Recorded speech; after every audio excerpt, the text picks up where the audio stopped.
지난 주간에 봄비가 내렸지 않습니까? 이제는 완연한 봄 향기가 이 남가주 지역에 가득한 것처럼 보여집니다. 특별히 어제 아침은 너무 상쾌했던 기억이 있습니다. 새벽기도 마치고 교회 뒤쪽에 나가봤더니 거기에 평상시에는 시냇물이 흐르지 않는데 어제는 시냇물이 콸콸콸 막 흐르고 새들이 기쁨의 노래를 부르고 나무들이 푸릇푸릇 올라오는 모습들이 보여지고 하늘은 맑고 공기가 얼마나 상쾌한지 정말 너무 기분이 좋더라고요. 그래서 도대체 왜 이렇게 좋을까 생각을 해봤더니 몸이 좀 달라졌어요. 2주 동안 감기가 붙어 있었는데 그게 떨어지니까 그렇게 이게 느낌이 다르고 숨이 다르고 감기 하나 떨어지는데 이렇게 이 세상이 다르게 보이는구나 하는 것을 느끼게 되었습니다. 여러분 감기로 고생 많이 분들이 계신데 참 감기만 떨어져도 얼마나 숨쉬기 편하고 몸이 다르고 뭔가 이게 살 것 같은데 오늘 요한계시록 19장에 있을 먼 훗날에 나는 과연 어떨까요? 제가 보니까 상상만 해도 이게 완전히 날아갈 것 같아요. 왜냐하면 그동안 보았던 세상의 어두움은 더 이상 보이지 않습니다. 귀신의 더러운 처소인 바벨론도 무너졌도다 이제 완전히 보이지 않죠. 하늘도 바뀌고 땅도 바뀌고 성도인 우리도 바뀌어서 어떤 모양이 됐죠? 예수 그리스도 하나님의 어린 양 신부로 바꿔졌다는 거죠. 또 11절에 주님은 백마를 타시고 이 땅에 재림하시는 모습이 성경에 기록이 되어져 있는 겁니다. 그러니 너무너무 다르지 않습니까? 제가 19장에 와서 한번 이 요한계시록을 전체를 통해서 짚고 넘어가야 될 게 있다는 것을 생각이 됐어요. 그건 뭔가 하면 이 요한계시록은 사복음서나 어떤 서신서와는 다른 점이 뭔가 하면 믿으면 구원받는다는 내용이 요한계시록에는 없습니다. 근데 대신 뭐가 있냐면 요한계시록 13장 10절 말씀에 보면 이런 말이 있어요. 사로잡힐 자는 사로잡혀 갈 것이요 칼에 죽을 자는 마땅히 칼에 죽을 것이니 성도들의 인내와 믿음이 여기 있다는 거예요. 그러니까 구원받는 측면이 아니고 믿음의 현재성이에요. 그저 믿음 갖고 죽을 수 있다는 거예요. 또 믿음의 승리성이에요. 믿음으로 얼마든지 승리한다는 거예요. 또 믿음의 참여성만 요한계시록에 존재하고 있습니다. 이 말을 바꿔서 말하면 무슨 말인가 하면 계시록은 어떤 구원받는 그 믿음의 관점에서의 계시록이 아니고 이것은 믿음이 있으면 준비하라는 거죠. 주님이 곧 오실 테니 성도가 거룩한 세마포옷을 입고 아름다운 그리스도의 신부로 이제는 준비할 때가 되었다 하는 것이 요한계시록에 말하는 믿음의 요소입니다. 그러니까 여기서 말하는 게 정말 요한계시록 19장에 그리스도의 신부처럼 아름답고 깨끗한 신부의 옷을 입는 귀한 모습이 여러분에게 드러나시기를 주님의 이름으로 축원합니다. 그러니 우리는 당연히 요한계시록의 성도가 되어야죠. 왜냐하면 여러분 예수 믿지 않습니까? 그러니 저와 여러분이 어떻게 하든지 또 무슨 믿고 구원에 대한 요소가 아니라 믿었으면 준비하는 거죠. 거룩한 옷을 입고 거룩한 하나님 앞에 아름다운 신부로 서는 귀한 준비가 우리에게 계시록다운 성도가 되자고 성경은 우리에게 말씀하고 있는 겁니다. 오늘 이 요한계시록 19장에 보니까 진짜 성도가 준비했어요. 뭘 준비했냐면 찬양제를 준비했어요. 수많은 성도들이 한 목소리로 하나님을 찬양하고 있어요. 저는 이 수많은 성도 중에 여러분과 저도 포함된 줄 믿습니다. 아멘이십니까? 정말 우리가 포함돼서 우리가 뭘 찬양하냐면 할렐루야를 찬양하죠. 첫째도 할렐루야, 두 번째도 할렐루야, 세 번째는 24장로와 네 생물도 아멘 할렐루야, 네 번째는 6절에 허다한 무리들이 하나님을 할렐루야로 찬양하고 있다고 하는 겁니다. 그러면서 할렐루야 소리와 함께 요한계시록 11절부터는 그리스도가 정말 재림하고 있는 모습을 성경에 기록하고 있는 것입니다. 여러분, 할렐루야는 우리가 잘 아는 대로 영어로 말하면 Praise the Lord예요. 주님을 찬양한다는 거죠. 그런데 신약 성경에서 4번의 할렐루야가 나오는데 요한계시록 19장에서만 나와요. 다른 장에서는 할렐루야가 없습니다. 4번의 할렐루야가 나오는데 너무나 특이한 것은 히브리어로 우리가 할렐루야를 그대로 우리가 번역한 대로 있습니다. 그런데 오늘 이 본문에 히브리어로 뭐라고 썼냐면 할렐루야가 아니라 할렐루야로 쓰고 있다는 거예요. 그것도 거듭해서 4번이나 할렐루야라고 하는 특별한 표현으로 쓰고 있는 겁니다.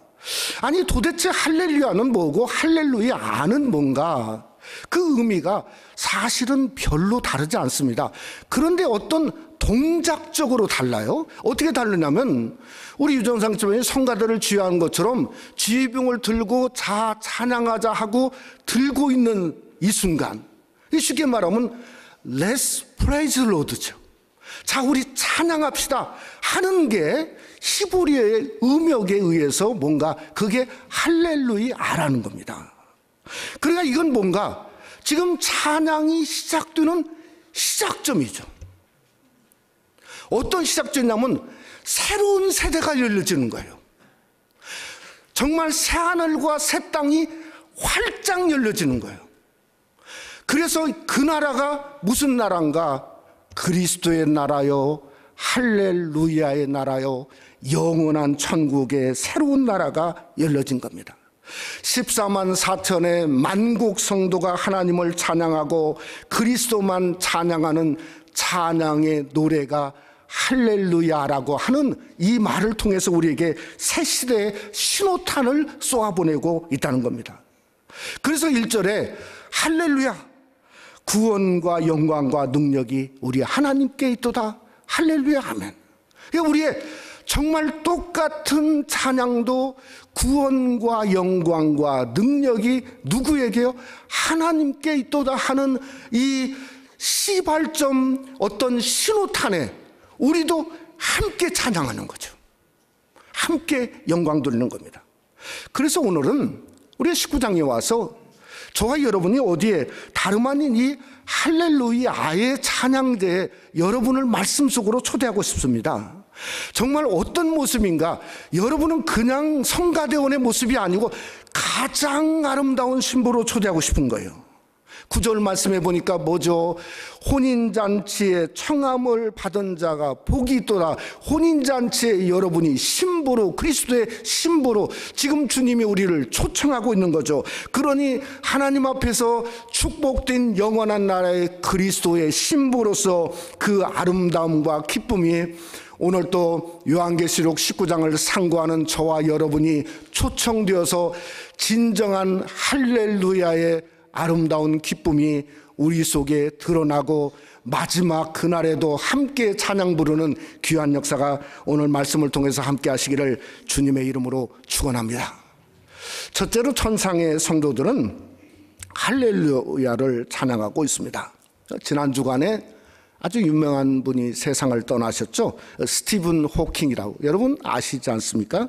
이 천재 물리학자로 근세에 이분만큼 전 세계에 영향을 끼친 분이 있을까 할 정도로 특별한 영향을 끼쳐. 제가 보기에는 그분이 누게릭병으로 이렇게 윌처에 평생을 사셨는데 그 누게릭이라고는 가장 약점을 가장 강점으로 부각시킨 사람이다. 저는 이렇게 나름대로 생각을 합니다. 그분이 주장한 게 블랙홀을 주장했죠. 또 이분은 지구의 종말에 대해서 수많은 얘기를 했습니다. 소위 말하는 AI죠. 그저 인공지능 어떤 이 로봇이 지구를 그저 모든 사람을 죽일 것이다, 이런 얘기도 했고, 지구가 온난화 현상으로 지구의 온도가 250도까지 올라갈 것이다, 이런 얘기도 했습니다. 외계인이 침공한다는 얘기는 그냥 반문으로 됐고요. 행성 충돌에서 지구가 행성 충돌로 끝난다. 그래서 수십 년 동안 이분이 주장한 게 뭔가 하면 다른 행성을 찾아야 되겠다. 화성을 찾든지 다른 성. 그래서 그것 때문에 각 나라가, 미국도 마찬가지로 엄청난 돈을 지금 그것 때문에 쏟아붓고 있지 않습니까?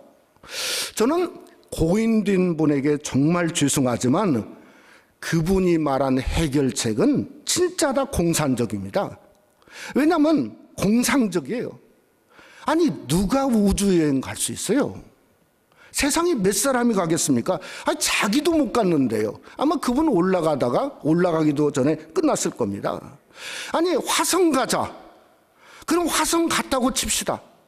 그럼 평생 동안 이거 상수가 없으니까 이거 쓰고, 예? 그저 뭐 이게 그 동그란 거 뭐 있죠? 아니, 그거 쓰고, 아니, 평생 살고 싶으세요? 여러분? 예? 그러니까 이분이 어떤 과학적인 물리학자로서 이 세상의 어둠을 드러냈고요, 자기 자신의 고민처럼 염려만 세상 중에 떨궈놓고 가신 분이 바로 그분이 아니겠는가. 그래서 빌리 그레암 목사의 아들인 프랭클리 그레암은 그분이 돌아가시자마자 SNS를 통해 이렇게 말했어요. 그가 사랑했던 우주를 창조하신 분이 하나님이라는 사실을 깨닫기 바랬는데 실패했다. 그게 전부예요. 그게 전부예요. 우주를 그렇게 사랑했는데 그분이 창조주 하나님이라는 사실을 믿기 바랬는데 그분은 실패했다는 거죠.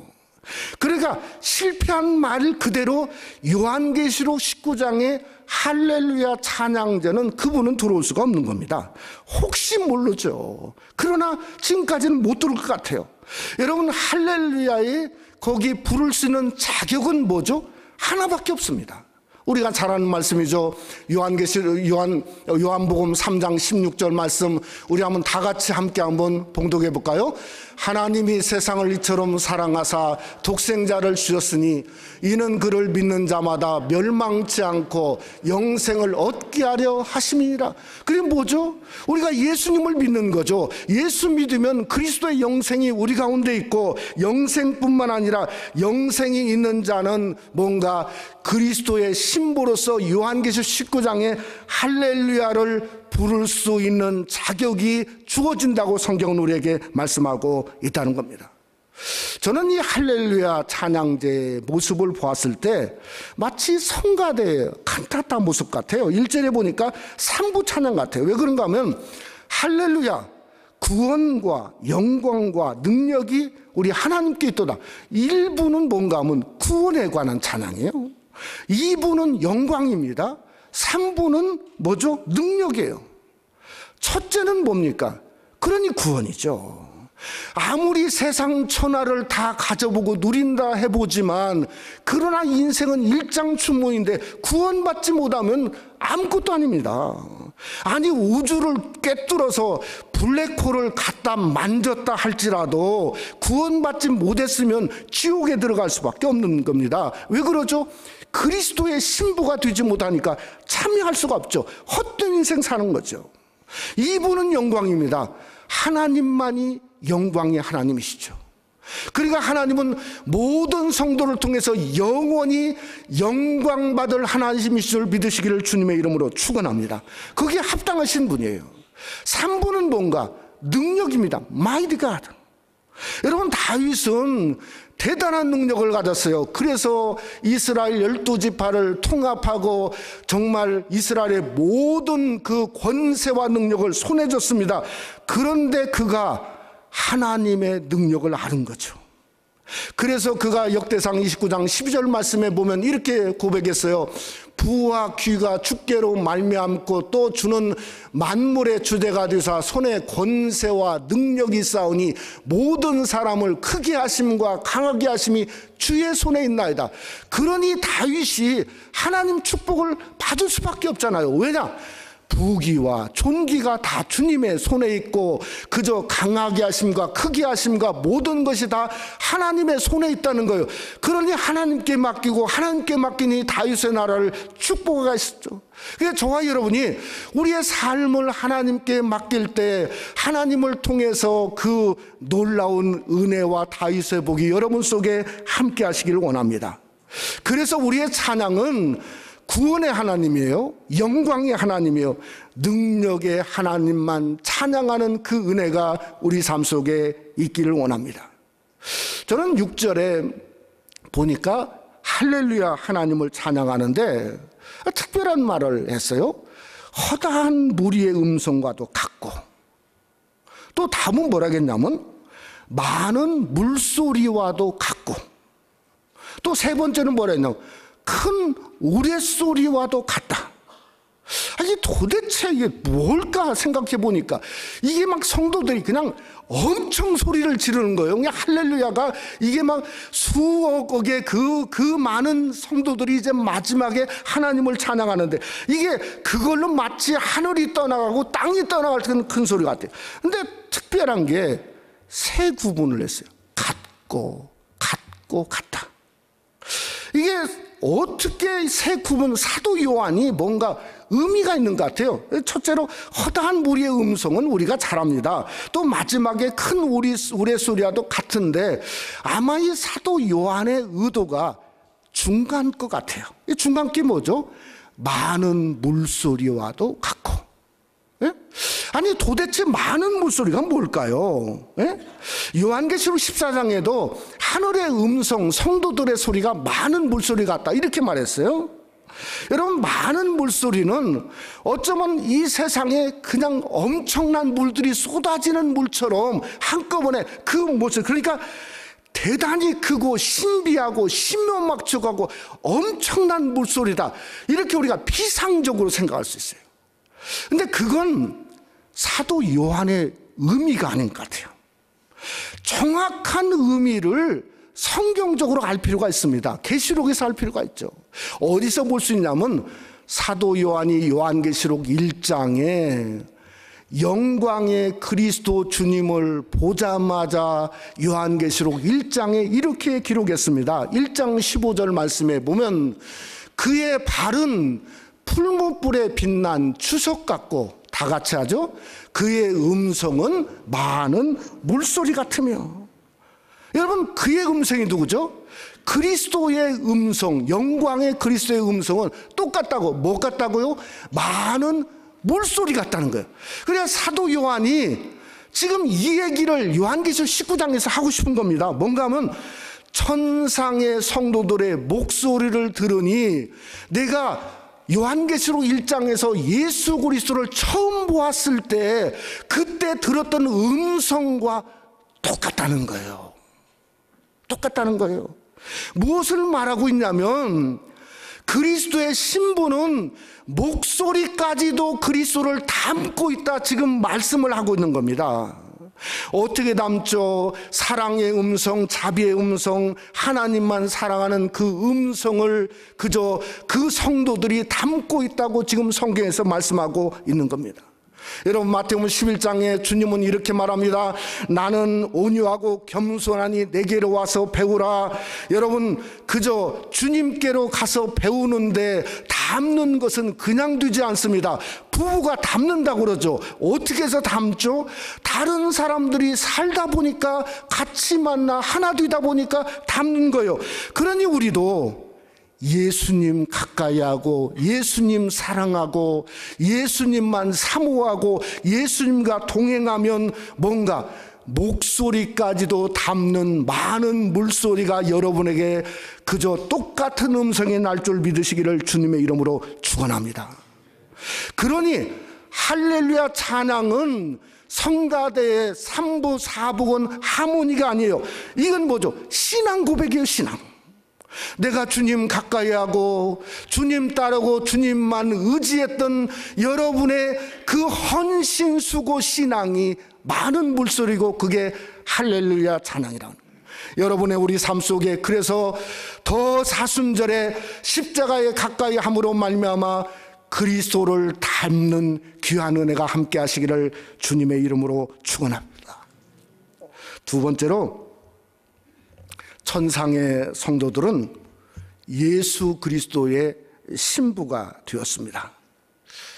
오늘 이 계시록 19장에 혼인잔치가 이 가장 기쁘고 즐거운 잔치가 될 것입니다. 신랑은 누구죠? 예수 그리스도죠. 신부는 누구죠? 예? 나다. 예? 여러분이 신부예요. 믿습니까? 다른 사람이 신부면 이거 큰일 나죠. 나를 얘기하는 거예요, 내가. 여러분, 결혼하신 분은 한 번 더 결혼하셔야 됩니다. 믿습니까? 언제죠? 하늘나라 가서요. 신랑 되신 예수와 함께 결혼 한 번 더 남았어요. 아직 결혼 안 한 사람은 2번 남았지만은, 그래 우리는 한 번 남았어요. 오늘 이 사건을 신학자들은 이렇게 주장합니다. 어떻게 주장하냐면, 이게 휴거, 공중에서 끌어올려서 그 다음에 주님이 공중에 재림해서 만나고, 땅에서는 7년 대환란이 있고 공중에서는 어린 양의 혼인잔치가 있다 하는 어떤 신학적인 혼선을 저는 나름대로 좀 좋아하지 않습니다. 이 사건은 뭔가 하면 저는 원타임 매너라고 생각해요. 왜 원타임 매너라고 생각하냐면, 오늘 여기 보니까 이게 찬양이 시작되었어요. 그리고 나서 하나님을 할렐루야 찬양하다가 찬양이 끝나기도 전에 뭐죠? 혼례제로 바꿔져, 결혼 예식으로 어린 양 혼인잔치로 바꿔진다는 거예요. 여러분, 데살로니가전서 4장에도 보면 우리 성도가 공중으로 끌어올려 주를 영접하게 하시니, 이것도 어떤 순서적인, 어떤 세대주의자들의 순서적인 것보다는 저는 이것은 한꺼번에 사건, 원타임 매너라고 생각합니다. 왜 그런가 하면요, 요한계시록 19장을 보니까 우리가 알 게 무슨 휴거적인 표현이 없어요. 이게 진짜인데, 이 사건인데 무슨 뭐 끌어올리고 뭐 이게 없어요. 정말 있다고 한다면 뭐가 있을까 생각해 보니까 저는 고린도전서 15장 51절은 있을 거라고 생각해요. 그게 모습이 뭔가 하면, 보라 내가 너에게 비밀을 말하노니 우리가 다 잠잘 것이 아니요 마지막 나팔에 뭐라고요? 순식간에 홀연히 전부 다 변하리니. 그러니까 마지막 순간 주님이 내려오면서 이 세상의 모든 것이 다 변하는 거예요. 모든 것이, 이 세상에 처음 하늘과 처음 땅도 완전히 다 변화되고, 그 다음에 우리의 몸도 예수 믿는 사람은 영생의 몸으로 변화되고, 남자도 여자도 전부 다 그리스도의 신부로 변화되고, 무엇까지 변하는가? 신부가 드레스를 입는데 그 드레스 옷까지 변해서 뭔가 그리스도의 신부는 8절에 빛나고 깨끗한 세마포 옷을 입도록 허락하셨으니 이 세마포 옷은 성도의 옳은 행실이다. 세마포 옷으로, 똑같은 옷으로 다 변화되는 거예요. 그러니까 세마포 옷은, 우리는 지금 같은 옷을 입고 온 분이 없습니다. 그런데요, 세마포 옷은 뭔가 하면 같은 옷이에요. 한마디로 말하면요, 신앙입니다. 예수님을 믿는 신앙이죠. 이건 같습니다. 인격, 그리스도 안에서 인격, 성도의 믿음. 왜 믿음인가? 여러분, 누가복음 18장에 보면, 그러나 인자가 올 때는 이 세상에서 믿음을 보겠느냐. 그러니까 마지막까지 믿음을 지켜있는 성도다운 믿음의 모습도 거기에 있었다는 거예요. 또 하나는 뭔가 하면, 세마포옷은 성도의 옳은 행실이니까 성도의 삶이에요. 그래서 제 생각에는요, 오늘이 정말 중요한 것 같아요. 오늘 우리가 믿음으로 살고 믿음을 지키고 믿음 안에서 그리스도 앞에 예배하고 말씀대로 살면 우리가 마지막에 똑같은 옷을 입는데 이 세마포 옷에 한 올 한 올 한 실 한 실에 여러분의 믿음이 새겨지고 신앙이 새겨지고 말씀대로 산 헌신이 새겨지고 그리스도 안에서 흘린 그리스도 안에 여러분 보혈과 같은 그 희생의 모습들이 그저 새겨져서 그 옷을 입고 그리스도 앞에 신부로 나타난 거예요. 그게 오늘이 중요하죠. 그것을 우리가 더 어떻게 알 수 있냐면 예수님을 보면 알 수 있어요. 우리는 신부입니다. 신랑은 어떤가? 신랑의 모습은 어떤가 보면 19장 13절에 보면 바로 나옵니다. 뭐라고 나오냐면 또 그가 피 뿌린 옷을 입었는데 그 이름은 하나님의 말씀이라 칭하더라. 신랑이 무슨 옷을 입었다고요?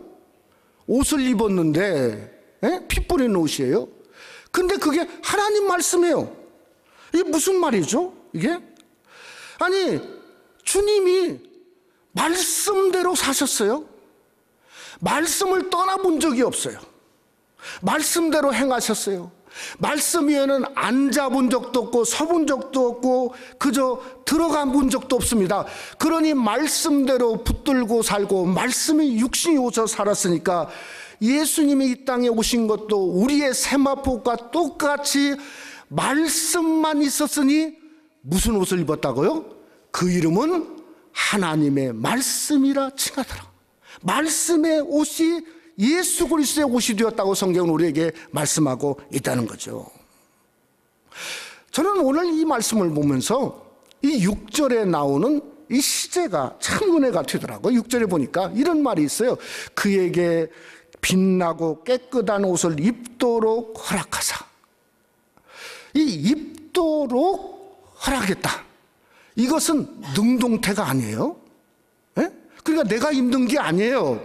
예? 내가 가져다가 세안포를 입는 게 아니에요. 입도록 허락하사. 이것은 수동태예요, 수동태. 또 9절도 보니까 혼인잔치에 청함을 받은 자가 복이 있도다. 이것도 능동적으로 혼인잔치 천국에 내가 들어가고 싶다고 들어가는 게 아니고 청함 받지 못하면 절대 못 들어가는 거예요. 그러니까 능동태가 아니라 뭐죠? 수동태란 말이에요. 그러니까 우리의 옷도 마찬가지예요. 내가 무슨 세마포 옷을 만들려고 막 노력하고 거기에 막 내 믿음을 새기려고 그러고 어떤 거기에 내 신앙을 막 새겨서 그저 다른 사람보다도 더 좋은 세마포 옷을 만들어야 돼요. 아니 그게 신앙이 아니라고요. 세마포 옷은 is given, 주어진 거예요. 천사가 만들어서 주어진 거예요. 어쩌면 천사가 입혀준 거예요. 그러니까 나는 뭐만 하면 내일만 하면 되는 거예요. 내일만 하면 되는 거예요. 마치 찬송가 508장의 가사처럼 우리가 지금은 나그네 되어도 화려한 천국에 머자나 가리니 이 세상 있을 때 주 예수 위하여 끝까지 힘써 일하세. 주 내게 부탁하신 일 천사도 흠모하겠네. 화목해 하라신 구주의 말씀을 온 세상 전하세. 그러니까 주 예수 위해서 성도는 주님을 위해서 성도다운 일만 하면 되는 겁니다. 여러분이 옷 만들 필요가 없어요. 그러면 하늘의 천사가 흠모해서 한 올 한 올을 주님을 위해서 수고하는 그 수고를 세마포옷에 새기면서 아롱짓게 만들어서 그 옷이 나에게 입혀졌을 때는 빛나고 깨끗한 아름다운 성도의 옷이 될 수 있다는 겁니다. 그러니 우리가 성도가 되자는 거죠. 성도가. 여러분이 해야 될 일을 해야 되는 거죠. 그러면 하나님이 천사를 통해서 천사도 흠모할 정도로 빛나고 아름답고 깨끗한 세마포 옷이 여러분의 옷이 되고 입혀주게 하시는 귀한 은혜가 함께 하시기를 주님의 이름으로 축원합니다. 말씀을 맺고자 합니다. 제가 이 19장에 어린 양의 신부들 우리를 보면서 느끼는 게요, 신랑 이야기는 없고 전부 신부 이야기만 있어요. 마태복음 25장의 열처녀의 비유도 보면 신랑은 뭐 온다, 그것도 신랑 얘기한 게 아니라 다른 사람이 온다, 이것밖에 있고, 그저 열처녀들이 있어요. 슬기로운 5처녀는 신랑이 상관없이 그냥 뭐냐면 뭐죠? 기름을 준비하고 등을 준비했단 말이에요. 저는 가만히 생각해 봤을 때 여기 신부도 똑같아요. 이게 신앙의 참모습이지 않겠는가? 그 신앙은 아웃사이드, 밖의 얘기가 아니라 안의 이야기, 안의 이야기. 내 안의 이야기예요. 십자가도 밖의 이야기가 되면 뭐죠? 정죄하고 욕하고 뭔가 십자가에 못 박게 해서 못 박게 해서 정죄의 소리밖에 없습니다. 십자가는 못이 내 몸속으로 들어오는 거예요. 내 손속으로 들어오고 내 발로 흡입고 들어와서 피 흘리는 거예요. 그러니까 십자가는 밖의 사건이 아니고 무슨 사건이죠? 안의 사건입니다. 안의 사건. 내가 못이 내 안에 못 박혀야 내가 죽어지는 사건이죠. 그래야 우리가 뭘 보여야 되냐면, 신앙의 길을 걸어가려면 다른 데를 보지 마세요. 나를 보고 내 안을 보여야 돼요. 내 안에는 정과 욕심을 십자가에 못 박는 그러한 신부의 모습이 똑같다는 거죠. 오늘 여기에 보면서 참 생각이 드는 건 이 마태복음 25장의 생각이 들어지는데요, 이 10명의 처녀 중에 5명은 이게 뭔가 하면 주님이 오신다는 소리 듣고 뭐라고 그랬죠? 준비가 안 됐으니까 아이고 기름 부족하다고 기름 나눠달라고. 아니 난리도 그런 난리가 없어요. 마지막 순간인데. 근데 참 신기한 것은요, 오늘 이게 10명도 반절로 나눠지는데, 오늘 요한계시록 19장은 이 숫자가 여러분을 전부 포함한 세상에 예수 믿는 자를 지난 2000년 그 전까지도 구약의 성도까지 다 포함, 이 숫자가 상상할 수 없는 숫자인데 난리가 안 났어요. 아무런 난리가 없어요. 저도 그 안에 포함되어 있는데 제가 지금 주님 부르면 너무 부족하거든요. 그런데 기름 더 채워야 됩니다. 저도 이런 얘기 한 것이 여기에 기록되지 않다는 거예요. 오늘 신부들은 말 그대로 그 허다한 무리가 단장을 끝냈습니다. 세마포밖에 입은 게 없습니다. 다른 것은 다 없어졌습니다. 하나만 남았습니다. 세마포만 남았습니다. 그런데 19장 8절은 이렇게 말합니다. 이 세마포는 성도들의 옳은 행실이로다 하더라. 무엇을 말씀드리고 싶냐면 오늘입니다. 오늘 있는 그대로의 지금 모습입니다. 여러분, 오늘 교회 나올 때 여자분들 화장하고 저도 면도하고 옷 다 입고 단장하고 나오셨죠? 그게 오늘입니다. 그게 있는 그대로 모습입니다. 그게 요한계시록 19장의 성도의 모습입니다. 그러니 뭔가 오늘이 세마포시예요. 부르건 안 부르건 오늘이 세마포시예요. 다음 주일도 여러분이 단장할 겁니다. 그때 물어보셔야 됩니다. 이것이 내 세마포시예요. 만약에 우리가 주님 부를 때 그 마음 가지고 살으면 우리의 삶 속에 날마다 세마포옷은 더 빛날 것입니다. 더 정결할 것입니다. 더 아름다울 것입니다. 부족하지만 또 달라고 거기서 싸울 수 없어요. That's it. 그 많은 성도가 기름 채워야 된다고 도망간 사람이 없어요. 오늘이에요. 오늘 세마포십니다. 부족하지만 여기까지 온 거 감사합니다. 연약하지만 예수 믿은 거 충분합니다. 그러니 주님 안에서 오늘을 단장된 아름다운 신부처럼, 그저 그때는 부족하지만 뒤에서 할렐루야가 아니라 할렐루야, 자 같이 찬양하자, 4번이나 말한 것처럼 나도 똑같이 찬양하고 나가서 찬양하고 부족하지만 찬양하는 요한계시록 19장이 우리에게 이걸 말하고 있습니다. 일어나서 할렐루야가 아니라 할렐루야가 되어서 기쁨으로 함께 나가 주님만 찬양하는 그리스도의 아름다운 신부가 여러분이 되시기를 주님의 이름으로 축원합니다.